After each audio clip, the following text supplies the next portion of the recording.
really stoked that that song, being a bit of a different song too, but really happy that it's the first single from the album, and it's coming out on my birthday too, which is cool.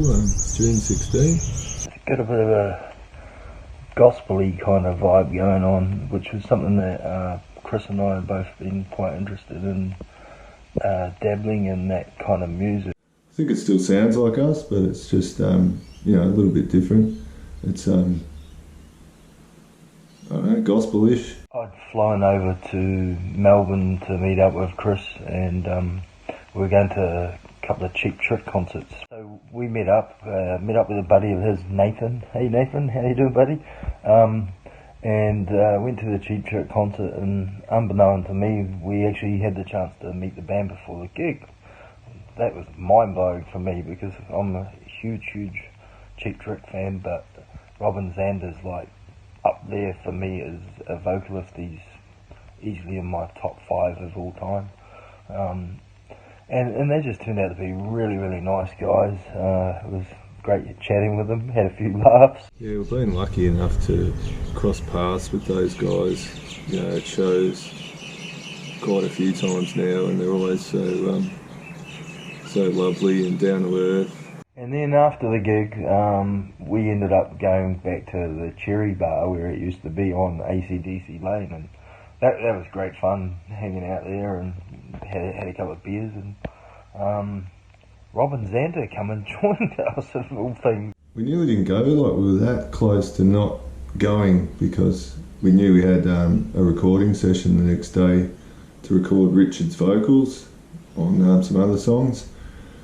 So you want to get a good sleep. I said I treat them as moments in time, and he just looked at me and he goes, "Yeah, I believe in moments in time," and that was a huge revolutionary moment for me, where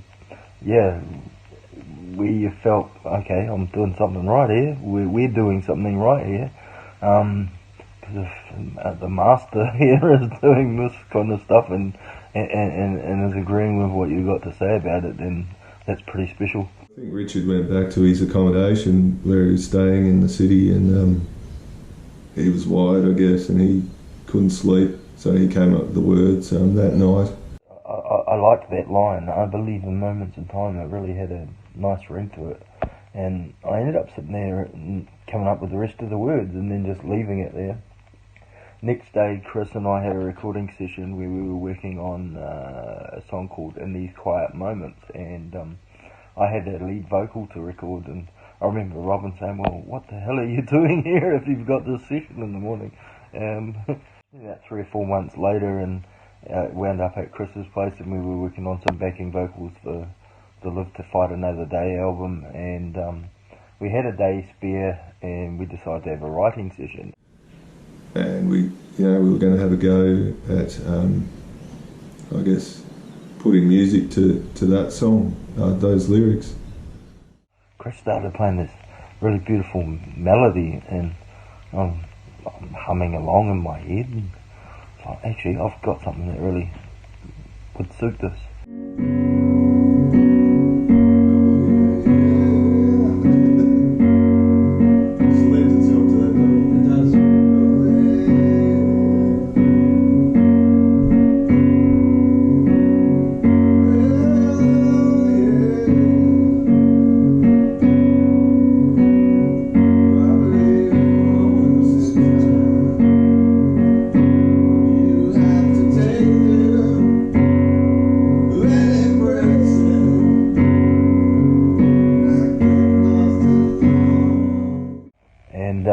Chris really took to that, and he liked the concept, and I told him what it was about and where it had come from, and he really dug deep, and there's an interesting thing in that normally he sits on a song for a long time, and we'll think about all the different possibilities of the different ways that it can go, and we did do that. Musically it was the same, it just came really quickly. I think because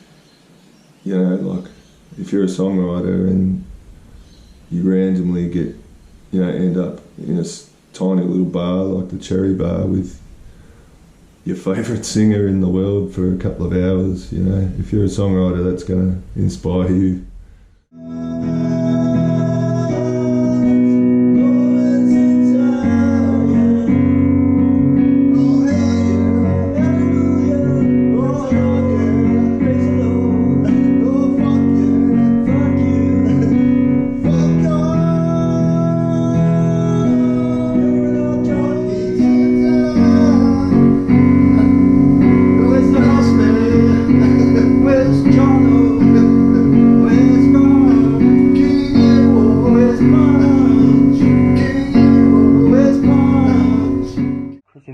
Demoing it, like while I was at his house, he started running through some ideas, and I was like, wow, this is cool, this is starting to take shape. And he really had a vision of where he wanted it to go.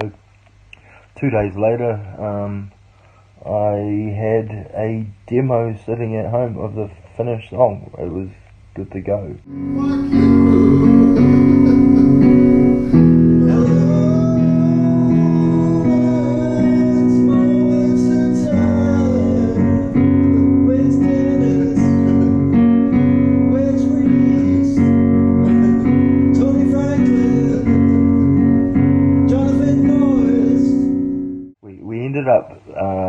Getting Thomas and Bindy on there. I liked that whole dynamic of having a kind of a raw, honest kind of voice, which Thomas has got. He's got this husky thing going on. And we wanted a bit of husk, a bit of smoke in the the lead vocal. Bindy's got this choir girl kind of thing happening there, and she's doing like a ad-lib kind of vocal during the party section, which we were really keen on doing that, and she did all those harmonies so awesomely as well. So to morph these two different worlds, and they come from different countries, so there's different cultural things that come into that, and that's what the Feckers is all about. Kyle on bass.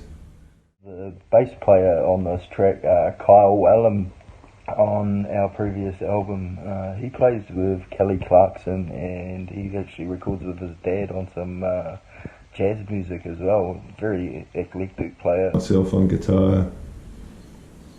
Richard did the lyrics, of course. Alessandro Bertoni, the pianist, keyboard player. This is Alessandro Bertoni. I'm a keyboardist based in Los Angeles, California.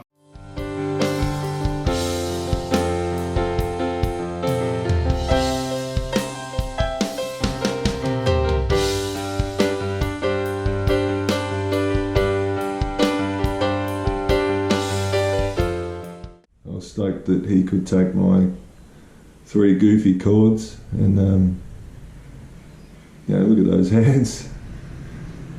Those chords are going to be goofy, and so he took those chords and just made them sound like they should.